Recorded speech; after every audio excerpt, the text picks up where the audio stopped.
सिर्फ और सिर्फ महिला को देके, सिर्फ और सिर्फ महिला की भागीदारी कैसे बढ़ाना है राजनीतिक व्यवस्था में, उसके बारे में सोचिए।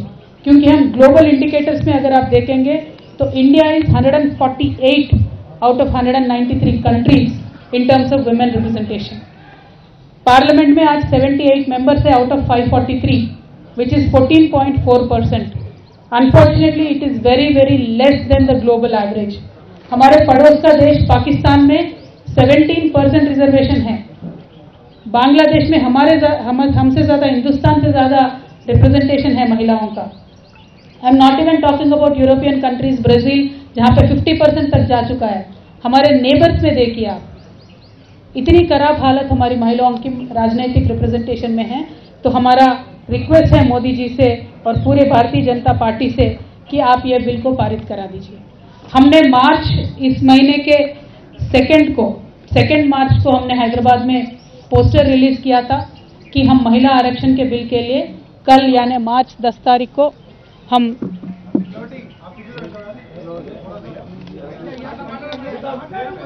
महिला आरक्षण बिल को पारित करने के लिए हमने दिल्ली में हंगर स्ट्राइक करने का डिसीजन लिया था।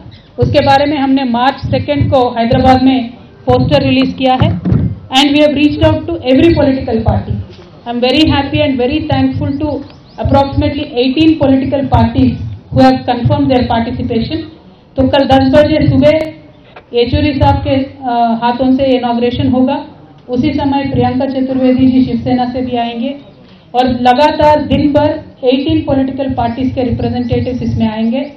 और जिन महिलाओं ने इस बिल को पारित करने के लिए, इस बिल को लाने के लिए हमसे पहले कोशिश किया है, उन सभी महिला नेताओं से भी हमने बात किया है और उनके ब्लेसिंग से ही हमने ये बिल को आगे ले जाने का हमने कोशिश किया है। देखिए, तो हमने 2 मार्च को पोस्टर रिलीज किया और 10 मार्च के दिन हम धरना देने वाले थे। तो हमें एनफोर्समेंट डायरेक्टरेट ने नोटिस दिया और बोले कि आपको 9 मार्च को आना है। तो हमने कहा हमारा कार्यक्रम है, हम 16 मार्च को आएंगे, ऐसा हमारा रिक्वेस्ट था। लेकिन पता नहीं उनको क्या जल्दबाजी है, पता नहीं ये जो इन्वेस्टिगेशन दिल्ली एक्साइज पॉलिसी को लेके चल रही है, इसमें कौन सी आफत आने वाली है अगर हमें 2 दिन का और समय दे देंगे। उन्होंने कहा नहीं, आपको आना ही है। हमने कहा 10 मार्च को हमारा धरना है भाई, तो 11 को आ जाएंगे। तो 11 को बोले। लेकिन इस बीच में जो ईडी का और हमारा कम्युनिकेशन हुआ था, इसका मुझे आप सबसे शेयर करना है। देखिए, जब भी एनफोर्समेंट डायरेक्टरेट और या किसी भी इन्वेस्टिगेटिव एजेंसी एक वुमेन सिटीजन को इंट्रोगेट करना चाहती है, तो एक फंडामेंटल राइट वुमेन का होता है कि वुमेन के घर पे आके इन्वेस्टिगेट करें। और पूरा इसका लॉ में हमें सपोर्ट है वुमेन के लिए। और बहुत सारे कोर्ट केसेस भी हैं जिनमें जजमेंट वुमेन के तरफ आए। तो हमने ईडी को बीच में रिक्वेस्ट किया कि 10 तारीख को बाकायदा, अगर 11 तारीख को आपको इन्वेस्टिगेट करना है, हमारे घर पे आइए। अक्यूज किसी के साथ आपको इंट्रोगेट करवाना है तो उनको भी लेके आइए, घर में बैठ के इन्वेस्टिगेशन कर सकते हैं, क्योंकि लॉ हमें सपोर्ट करती है। उन्होंने कहा नहीं, आपको खुद चल के आना होगा। देखिए, मैं तो पॉलिटिकल लीडर हूँ, लकीली बाय गॉड्स ब्लेसिंग पूरा पार्टी हमारे साथ है, हमारे पास साधन है तो हम पहुंच सकते हैं। लेकिन मैं मीडिया मित्रों से ये पूछना चाहती हूँ, कई आम महिला किसी गांव में है, कुछ इन्वेस्टिगेशन चल रहा है, तो इतना हमने कोविड के दौर में देखा है कि वीडियो कॉन्फ्रेंस से मेडिसिन भी पहुंच सकता है, डायग्नोसिस भी हो सकता है, तो इंटरोगेशन क्यों नहीं हो सकता है वीडियो कॉन्फ्रेंस से। हम जरूर इस मुद्दे को टेकअप करेंगे। हिंदुस्तान में एक रेवोल्यूशनरी स्कीम आना चाहिए। व्हेन पुलिस और एनी डायरेक्टरेट और any agency wants to interrogate women, there should be a facility to be done by a video conference. इसके लिए हम आगे भी जाएंगे, सुप्रीम कोर्ट में हर जगह भी जाएंगे। It is not about me, it is for every common woman in this country. I want to take up this issue and we will further take up the issue. Now, when it comes to the original ED summon, we will completely side with them, support with them, because we understand the obligations of the government and the agencies. We will 100% support them. Today the question is, when we look at Telangana data, from last August, in fact from last June, Government of India has constantly been sending its agencies to Telangana. Now question is why? Because Telangana assembly polls are there in this November, December. तो the modus operandi of BJP has been कि जहां भी election है वहां मोदी से पहले ED पहुंच जाता है। तो हमारे तेलंगाना में भी यही हुआ है। तकरीबन सारे बिजनेस हाउसेस पे एक 500 प्लस बिजनेस हाउसेस पे आईटी रेड होता है। सीबीआई के रेड एक 100 होते हैं तेलंगाना के राज्य में। ईडी तो कम से कम 200 जगहों पे उन्होंने छापा मारा है। और एनआईए एजेंसी ने 500 to 600 मिनिमम लोगों को बुला के उनको डरा के धमका के अलग अलग तरीके का काम वहां पे चल रहा है। मैं ये लोगों के सामने, जनता के सामने आज रखना चाहती हूँ, क्योंकि ये मेरे अकेले का मुद्दा नहीं है। हमारे खुद के पार्टी में मिनिमम 15-16 लोगों को, एमएलएस को, एमपीस को, मिनिस्टर्स को टारगेट करके अलग अलग केसेस में बुलाने का काम कर रहे हैं। तो मेरा मोदी जी से, बीजेपी से एक ही विनती है कि आप जनता के पास जाइए। आपने किस तरीके का डेवलपमेंट किया है, तेलंगाना के लिए आपने क्या किया है, देश के लिए आपने क्या किया है, वो बताइए। उनका दिल जीतिए, बाद में इलेक्शन जीतिए। लेकिन हम इलेक्शन हारेंगे या जीतेंगे, एनफोर्समेंट डायरेक्टरेट यूज करेंगे, बैकडोर से गवर्नमेंट में आएंगे, इस तरीके का तो हमने देख लिया है। 9 राज्यों में चला है और तेलंगाना में वो चल नहीं पाया। उन्होंने कोशिश किया है लेकिन हमने चलने नहीं दिया। तो इसीलिए उनका अभी एफर्ट ये है कि किसी भी तरीके से ईडी डाल दो, धमका दो, डरा दो। लेकिन हम भी मोदी जी से और भारतीय जनता पार्टी से और पूरे देश की जनता से बता दें कि हम डरने वालों से नहीं हैं। हम एक आंदोलन करके स्टेट को हासिल करके आज स्टेट में सरकार चला रहे हैं। आगे चल के भी हम जनता के लिए ही काम करेंगे और हम बराबर मोदी जी का, भारतीय जनता पार्टी का जो फेल्यूर्स है उसको एक्सपोज करते ही रहेंगे। देखिए, मोदी जी ने 2022 तक बहुत वादे किए थे। उन्होंने जवान को फेल कर दिया, इस किसान को फेल कर दिया, युवाओं को फेल कर दिया। हर एक सेक्शन में वो सिर्फ और सिर्फ फेल्यूर हो और कुछ भी नहीं है। देखिए, आज ईडी के डायरेक्टर है, उनको एक्सटेंशन पे एक्सटेंशन मिलता है। सेबी के डायरेक्टर है, उनको एक्सटेंशन मिलता है। एसबीआई के डायरेक्टर है, उनको एक्सटेंशन मिलता है रिटायर होने के बाद। एलआईसी के डायरेक्टर है, उनको एक्सटेंशन मिलता है। क्यों मिल रहा है इनको? क्योंकि जहां ये बोलेंगे वहां वो जनता की पैसा निवेश करेंगे और बाकी ये जो एजेंसीज है वो जहां बोलेंगे वहां जाके काम करेंगे। तो मैं सिंपल सवाल भारतीय जनता पार्टी से पूछती हूँ, अग्निवीर में आप जो लोगों को, युवाओं को ले रहे हैं, उनको एक्सटेंशन दीजिए पहले। क्यों नहीं मिलेगा उनको एक्सटेंशन? क्यों ले रहे हो आप उनको 4 साल को? 4 साल के लिए उनको क्यों ले रहे हो? 4 साल के लिए आप उनको लोगे, ट्रेनिंग दोगे, बाद में रास्ते पे छोड़ दोगे क्या? या जैसे आपके भारतीय जनता पार्टी के नेता बोलते हैं आपके ऑफिस में चौकीदार की नौकरी पर रखोगे? आर्मी कितना सेंटिमेंटली जुड़ता है देश के साथ, जनता के साथ। पूरा परिवार छोड़ के, जान पे खेल के आर्मी में रिक्रूटमेंट के लिए बच्चे आते हैं। तो मैं आज यहाँ से डिमांड करती हूँ मोदी जी से, आप 4 साल के लिए अग्निवीरों को ले रहे हो, उनका एक्सटेंशन दीजिए, परमानेंट कीजिए। क्योंकि आज भी आर्मी में 3.5 लाख वैकेंसीज है। तो मैं इतना ही पूछना चाहती हूँ मोदी जी से, आपके फेल्यूर्स को छुपाने के लिए आप जिन जिन राज्यों में इलेक्शन चल रहा है उन राज्यों में आप जाके सारे केसेस डाल रहे हो और हम जरूर इनको फेस करेंगे। देखिए, फ्रेंडली उनके जितने भी पॉलिटिकल पार्टीज होते हैं उन पे कोई रेड नहीं होता है। फ्रेंडली उनके जितने भी बिजनेस हाउसेस है उन पे कोई रेड नहीं होता है। उन सबके लिए तो 7 खून माफ हो जाते हैं। अब अदानी जी ले लीजिए, बाकी बहुत लोग हैं, उन पे तो कुछ नहीं होता है। और आज तो इतना चर्चा है पूरे देश भर में कि देश में डबल इंजन सरकार चल रहा है। और ये 2 इंजन कौन है देश में? एक इंजन प्रधानी है, दूसरा इंजन अदानी है। तो ये हालत आज देश में है। तो ये बच्चा जान चुका है, जिस तरीके से मोदी जी अपने आप को क्लीन बताते थे, साफ बताते थे, वो है नहीं। और श्रीलंकन गवर्नमेंट भी यहाँ आके बोल के गया है कि अदानी जी के लिए आप, मोदी जी खुद जाके बोले कि इनको प्रोजेक्ट देना है। तो इस तरीके के सब बात सामने आ रहे हैं। तो ये छुपाने के लिए आप विपक्षों पे ईडी का वार कर रहे हो, वो ठीक है, हम विपक्ष है, जेल लेंगे, हम पॉलिटिशियन हैं। लेकिन जनता पे जो महंगाई का आप वार कर रहे हो ना, वो जरूर आपको आगे इलेक्शन में रिजल्ट दिखाएगा। मोदी जी, आप काम उस पर करिए। मेरा विनंती ये है भारतीय जनता पार्टी से, please work on reducing the prices, please work on giving more subsidies, please work on giving more jobs. What will you get out of torturing people like us? आप करिए, हम बात करेंगे, हम जरूर फेस करेंगे ईडी को। लेकिन आपके बीएल संतोष जी से भी बोलिए, जरा हमारे तेलंगाना में आके सीट के सामने पेश हो जाए, आंसर करें, क्वेश्चन आंसर करें। किस बात की डर है आप? हमने गलती नहीं किया, हम तो आ रहे हैं ईडी में, हम कल भी जाएंगे, आपको जो करना है करिए। जो लीगल कोर्स है, लीगल एक्शन है, हम पूरा आपसे कोऑपरेट करेंगे। लेकिन बी एल संतोष जी क्यों केस पे केस करके, दावे पे दावे करके, स्टे के ऊपर स्टे क्यों लेके आ रहे हैं? इस बात को जरा जनता गौर करके सोचे। मेरी जनता से एक ही रिक्वेस्ट है, जिस देश में गांधी जी पैदा हुए हैं उस देश में आज झूठ का राज चल रहा है। झूठ पे झूठ, झूठ पे झूठ, झूठ पे झूठ हमें बोला जा रहा है। जीडीपी के बारे में झूठ बोलते हैं, डेवलपमेंट के बारे में झूठ बोलते हैं, पार्लियामेंट के हाउस में खड़ा होकर प्रधानमंत्री झूठ बोलते हैं। क्या ये पॉलिटिक्स है? ऐसा पॉलिटिक्स चाहिए? पावर चाहिए तो जनता के पास जाओ भाई, जीतो उनका दिन। ये किस तरीके का पॉलिटिक्स है? हमें सहनशीलता का भी हद होती है। मैं भारत की जनता से इतना ही बोलना चाहती हूँ कि वन नेशन वन फ्रंट का सरकार को आप मौका मत दीजिए। जो विपक्ष है उनके बात रखना चाहते हैं, जरा उनको मौका दीजिए। मुझे एक बहुत इंटरेस्टिंग किस्सा याद आ रहा है।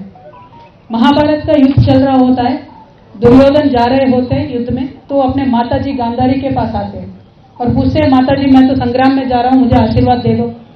तो माता जी गांधारी बहुत एक अच्छी लेडी है, स्ट्रांग कैरेक्टर वाली लेडी है, तो दुर्योधन को जानती है दुर्योधन के तरफ गलत है, तो वो आशीर्वाद कैसे दे दे विजय होने की? तो वो एक आशीर्वाद ऐसा देती है, गांधारी माता बोलती है, ये तो धर्मः ततो जयः, यानी धर्म जिस तरफ है उसका जय हो। आज मैं भी वही बोलती हूँ, धर्म जिस तरफ है उसका ही विजय हो। देखिए, जेल में रखने से कृष्ण भगवान का पैदा होने से किसी ने रोक नहीं पाया। अज्ञातवास में रह के अर्जुन का तो शूरता कभी कम नहीं हुआ। वनवास में जाने के बाद भगवान श्री राम और भी स्ट्रांग हो गए, लोक कल्याण के लिए ही काम कर रहे थे। तो जब जब इस दुनिया में किसी को लगता है कि हम भगवान से पावरफुल है, हम इंसान नहीं है, हम सब कुछ कंट्रोल कर सकते हैं, सारे एजेंसीज को कंट्रोल कर सकते हैं, तब एक प्रिंसिपल ऑफ नेचुरल जस्टिस करके कुछ रहता है, प्राकृतिक न्याय, जरूर वो आगे आएगा। कल को बीजेपी के सरकार जिस तरह से तानाशाही कर रही है इस देश के साथ, पक्का वो न्याय आगे आएगा। तो मैं आज भी वही बोलती हूँ, हम ईडी में जाएंगे, वो आप जहां जहां बुलाएंगे वहां जाएंगे, क्योंकि हम मानते हैं कि हमारे साथ सत्य है, न्याय है, धर्म है। तो ये तो धर्मः ततो जयः, हमारे साथ भगवान है। Thank you so much. जय तेलंगाना, जय भारत।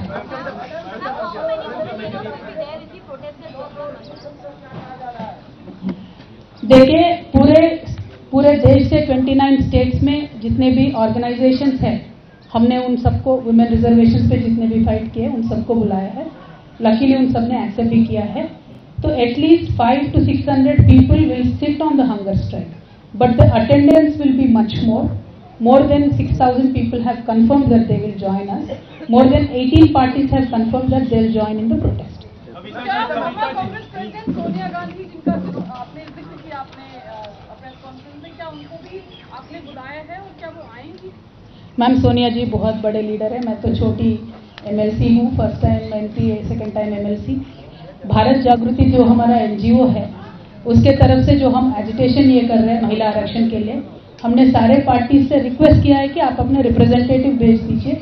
हमने मल्लिकार्जुन खड़गे सर से, केसी वेणुगोपाल सर से हमने रिक्वेस्ट किया है। तो कांग्रेस से वो अपने जो भी रिप्रेजेंटेटिव भेजेंगे वो आएंगे, मुझे नहीं पता कौन आएंगे। क्या आप अभिषेक और अरुण पिल्लई को जानती हैं? क्योंकि ये भी शायद ईडी को लेकर के आपसे सवाल करने वाली है, उनसे आमना सामना होगा। आपको ईडी का बहुत जानकारी है भाई, अंदर से कोई इन्फॉर्मेशन आ रहा है क्या? ईडी जो भी पूछेंगे हम उनका जवाब दे देंगे, आप टेंशन मत लीजिए। कविता जी, आप महिला आरक्षण के बहाने तमाम पार्टियों को जुटा रही हैं। कांग्रेस कहती है कि बीआरएस बी टीम है बीजेपी की, आपको बी टीम कहती है आपकी पार्टी को, और आप बीजेपी पर हमला करते हैं। थोड़ा सा क्लियर कर दीजिए, क्या है सच्चाई? देखिए, एक तो बात यह है कि जब भी कोई आवाज उठाता है किसी सत्ता पक्ष के खिलाफ, तो पहले बाकी विपक्ष लोगों को लगता है कि आवाज उठाने का हक सिर्फ हमें है, तो बाकियों को अंडरमाइन करना चाहिए। तो कांग्रेस पार्टी का ये आदत है, कोई भी आवाज उठाता है बीजेपी के खिलाफ तो इमीडिएटली बोलते हैं ये बी टीम है, सी टीम है।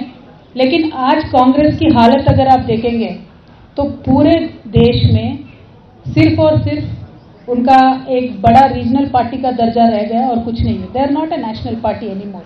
अगर उनका ऐसा कुछ भ्रम है उसको छोड़ना चाहिए, वो भ्रम से बाहर निकल के आके कांग्रेस पार्टी को स्ट्रांग बनाने के लिए सोचना चाहिए, in the interest of the country, not in Congress parties interest. And जहां जहां स्ट्रांग रीजनल पार्टी से उनसे अलाइन करना चाहिए। अगर सही में कांग्रेस पार्टी चाहती है कि भारतीय जनता पार्टी को 2024 में हराए, तो they should leave their arrogance, they should come down, they should become a team player, they should work with all the parties to make sure BJP loses the next election. तब उनको पता चलेगा कौन B team है, कौन ए team है, कौन क्या टीम है। अगर हम बीजेपी के बी टीम होते तो आज ईडी ऑफिस में नहीं होते ना भाई, हम तो आराम करते होते। वो तो उनके खुद के नेता बोलते हैं भारतीय जनता पार्टी के कि जो भी ज्वाइन हो जाता है बीजेपी में तो उनका कुछ आराम ही आराम है, कोई एजेंसी नहीं देखता है। 600 करोड़ का घोटाला करो, 1 लाख करोड़ का करो, अदानी के जैसा रिकॉर्ड तोड़ घोटाला करो, फिर भी कोई नहीं पूछने वाला है ना। तो हम तो बी टीम नहीं है, हम तो ए टीम है। आगे चल के बराबर भारतीय जनता पार्टी का अल्टरनेटिव बीआरएस होगा, एक बहुत पावरफुल पॉलिटिकल एक पार्टी इस देश में बनेगी। BRS will work for the nation and we will emerge very strong.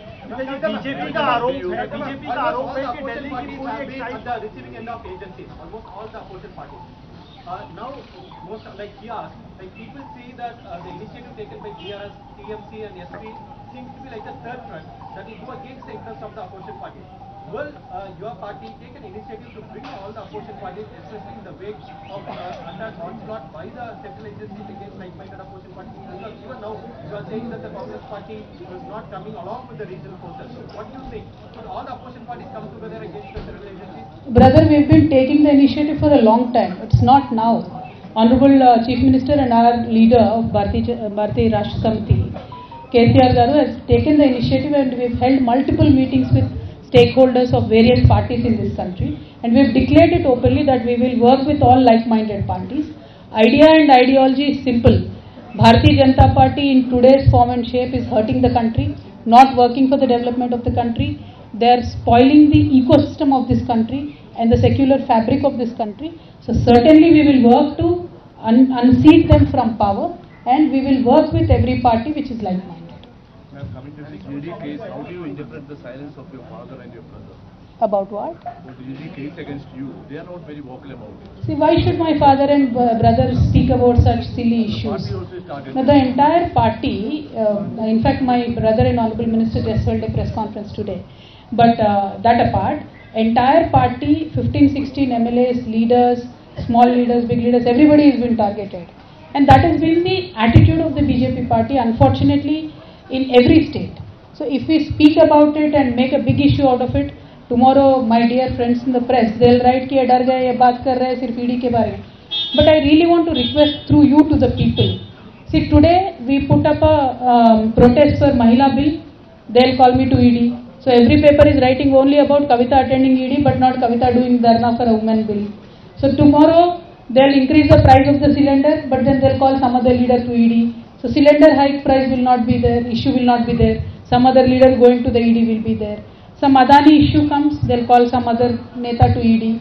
So the diversion tactics of Bharatiya Janata Party is what needs to be exposed today by all the political parties, and that is what today TRS is trying to do. See, I could have attended ED today and I could have cancelled the dharna tomorrow. Why am I not doing that?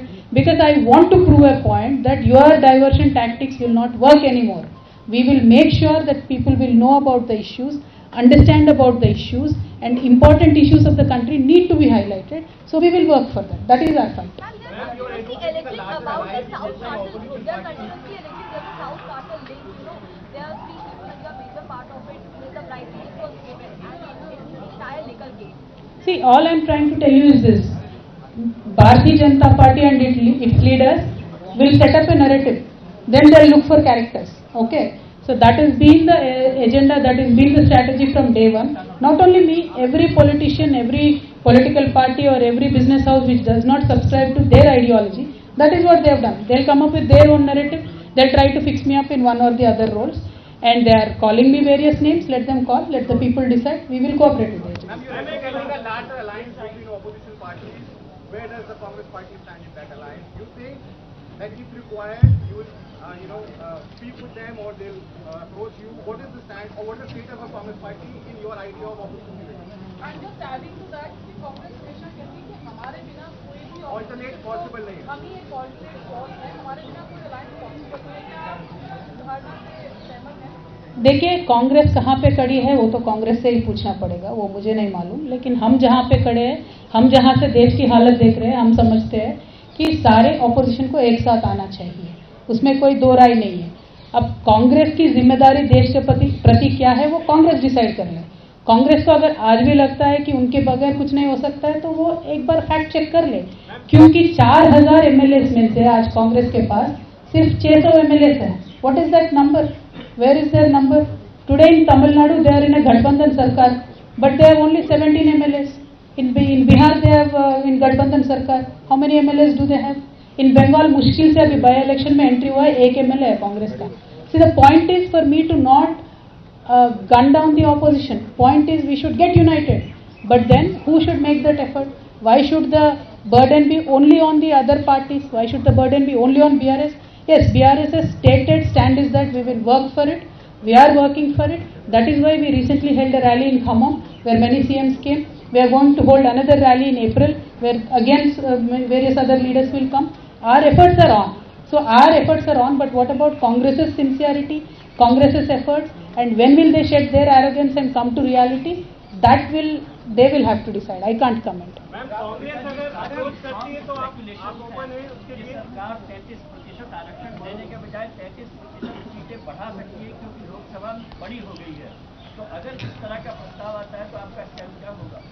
देखिए, मैं क्या बोलती हूँ, किसी भी तरीके से कुछ भी तरकीब किया जा सकता है। अगर महिला आरक्षण की बिल की बात हो, टेबल किया जाए, तो रातों रात हमारे यहाँ इतने सारे साइंटिस्ट हैं, इतने सारे सोशल साइंटिस्ट हैं who can give us multiple solutions. लेकिन उस बहाने बिल को ना रोके, बस हमारा वही बात है। हमारे लीडर, बीआरएस के लीडर केसीआर साहब ने भी ये ऑल्टरनेटिव दिया है कि अगर आपको लगता है महिला आरक्षण 33% देने से किसी का नुकसान हो रहा है तो सीटें बढ़ा दिए जा सकते हैं, बाद में भी 1/3 रिजर्व कर सकते हैं सीट्स, उसमें कोई दो राय नहीं है। There are multiple issues like quota within quota, some parties have that objection, we do not have objection for that. In fact we are saying OBC का जनगणना होना चाहिए, ओबीसी का रिजर्वेशन हर एक उनको हक से मिलनी चाहिए। और इस देश का ऐसा हालत है सर कि कभी भी 150 ईयर्स में सेंसस नहीं रुका था, लेकिन मोदी सरकार आने के बाद आज तक नॉर्मल जनगणना भी नहीं हुआ, ओबीसी का छोड़िए। There is no census in this country done from last 10 years. And what development are we talking about? How are we going to talk about China? How are we going to compete with them? So to introduce women's bill, these issues or these concerns should not be the stumbling block. Let the bill come, let us all sit together and find a solution. That is our demand. Congress अगर approach करती है तो क्या open प्रधानमंत्री का मुकाबला चेहरा होगा कि विपक्ष का? राहुल गांधी का Same question. मैम, कांग्रेस अगर अप्रोच करती है जैसा आपने भी कहा, तो क्या ओपन होगी बीआरएस या बीआरएस के लिए कांग्रेस अनटचेबल रहेगी? देखिए, कोई अनटचेबल नहीं होता है कभी भी पॉलिटिक्स में, बट उनका रवैया क्या है, उनका देश के प्रति सिंसियरिटी क्या है, इलेक्शन के प्रति क्या उनका राय है, कैसा उनका एजेंडा है पीपल के लिए, वो इम्पोर्टेंट है। हमारे लिए people's agenda is primary. However becomes the prime ministerial candidate is irrelevant. People's agenda is simple. Telangana today we give 24 hours free power. We want the entire country to have that. Today we give 24 hours free water in Telangana both to the farmers and to households. We want the country to have that. We give 10,000 rupees per farmer. We want the country to have that. That is our simple agenda. That there is no politics in this. We will work with like-minded people. नेता अपने आप उभर के आ जाएंगे भाई, नेता के बारे में टेंशन करने की जरूरत नहीं है। मोहित हूँ तहजीब टीवी से। मेरा एक सवाल आपसे है, आपने ओबीसी की बात कर ली, आपने महिला रिजर्वेशन की बात कर ली, इन सबों के बीच में एक चीज़ छूट जाती है जो आज माइनॉरिटीज़ है। आपका क्या राय है, आप क्या मान रही हैं कि मोदी रेजिम में आज माइनॉरिटीज़ की स्थिति क्या है और वो कैसा महसूस कर रहे हैं? देखिए, मोदी रेजिम और माइनॉरिटीज़ तो पूछने की कोई शक ही नहीं है, वो तो मानते ही नहीं है कि माइनॉरिटीज़ एग्जिस्ट करते हैं इस देश में, तो उनका रवैया पहले से वैसा ही स्टेटेड उनका स्टेटमेंट है। What we have done in Telangana, I can tell you because proof of concept है तो मैं हक से बोल सकती हूँ। तेलंगाना में हमने माइनॉरिटीज़ के लिए हर एक इश्यू में, particularly in terms of education, we have taken care. We built separate hostels and various developmental aspects in keeping minorities in our favor, both for Christians, Muslims, Sikhs, Buddhists, everybody. All the minorities are treated equally. In fact, Ramzan is officially celebrated by the government. Christmas is officially celebrated by government. Likewise, Batukama, our festival, is celebrated, Hindu festival, by us. Bonalu is celebrated by government. So सबका साथ सबका विकास का मतलब ये होता है कि असल में करके दिखाना. जो तेलंगाना में हम कर रहे हैं, हम वही चाहते हैं कि कल को देश भर में वो हो. That is our. Thank you. Why do you want separate facility for women when it comes to question even? We see even leaders like Sonia Gandhi going to the agencies. You want equality also. Definitely. See, today women and men are not on equal status. So you don't please give me that logic ki why do you need reservation? Why do you want separate facility? Are you... I am asking about questioning by agencies. Why does Delhi police want to change location? क्यों? क्यों? हमने पहले डाला था ना भाई permission. नहीं, जाके पूछ लो. तो You said you want a separate facility when it comes to... No, I definitely want a separate facility. As a woman, if I have a rule position in the law, I want to exploit it. Why not? Why should I not use it? There are multiple judgments where they said women will get a separate facility. Then everybody should get it, not only me. And in fact, I have mentioned that. See, when anything happens in Hyderabad, any crime happens, some lady in some village from Telangana has to come to the police station to give her evidence or whatever. Doesn't have to be a part of the crime. Evidence भी हो सकता है, witness भी हो सकता है. It can be done through conference, teleconference, video conference. I want that facility to be extended to every woman in this nation. And I again said, see, I have the facility. I can fly down to Delhi. I can come down to Delhi to attend. Not my problem. But there are other opportunities, other ways to be done. This to be done. It should be done that. That's all I'm saying. And I'll tell you, unless we get women reservation, no party is going to give us 33%. And please do not tell me that we are on equal footing with men. We are not, and we will demand for reservation. पता नहीं, Delhi police अभी बोल रहे हैं जो already बना बनाया हमारा वेन्यू था. नाउ दे आर सेइंग कि बदल लो, कहीं और दे दो, तिब्बत वालों को दे देंगे, नेपाल वालों को दे देंगे, पता नहीं क्या बोल रहे. Will go there now from here, will just decide. तो सिंपल सी बात है, I am sure it will be resolve and we will continue our protest as it is. And I once again thank all of you. But 2 minute मुझे excuse करना पड़ेगा, मुझे तेलुगु में बोलना पड़ेगा, तब तक जरा हटिएगा मत. నమస్కారాలు, అందరికీ ధన్యవాదాలు.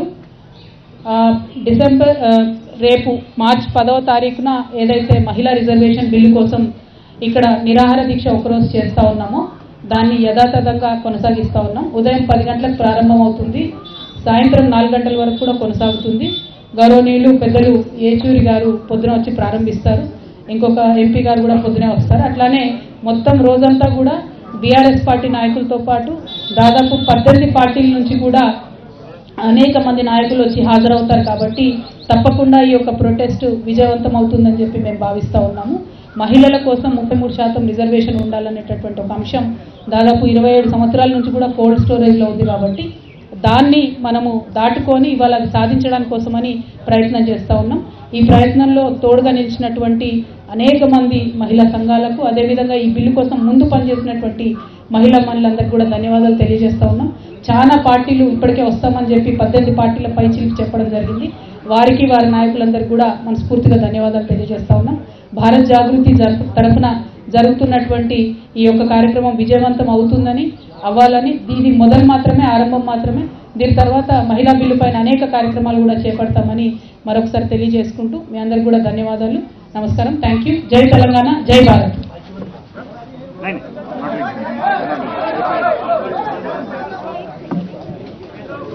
We are not doing it.